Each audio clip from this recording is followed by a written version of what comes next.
একটাই তো নেত্রী ভারতবর্ষে আছে, তার নাম শ্রীমতী মমতা ব্যানার্জি, যিনি মানুষের নেত্রী, জনগণের নেত্রী, মানুষের কষ্ট যন্ত্রণার বিরুদ্ধে প্রতিবাদের নেত্রী।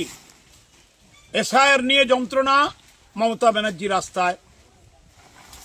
মেয়েদের নাম কেটে দিচ্ছে, যুবকদের নাম কেটে দিচ্ছে, সংখ্যালঘুদের নাম কেটে দিচ্ছে,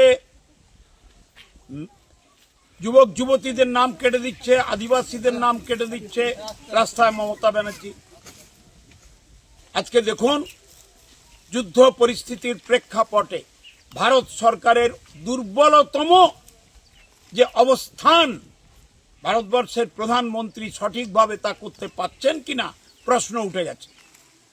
চারিদিকে সংকট ভারতবর্ষে, পশ্চিমবঙ্গকে টার্গেট করে এখানেও জ্বালানি গ্যাস, কমার্শিয়াল গ্যাস চরম সংকট দেখা দিয়েছে। ইতিমধ্যেই 60 টাকা করে পার সিলিন্ডার বাড়িয়ে দিয়েছে। কোথায় প্রতিশ্রুতি ভারতের প্রধানমন্ত্রীর?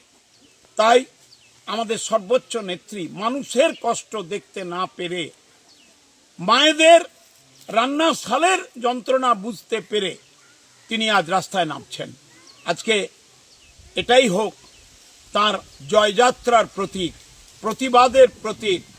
ভারতবর্ষের সরকার দেখুক, একটি মহিলা, একটি মুখ্যমন্ত্রী, একটি জননেত্রী রাস্তায় নেমেছেন, পাশে আছেন আমাদের সেনাপতি অভিষেক ব্যানার্জি।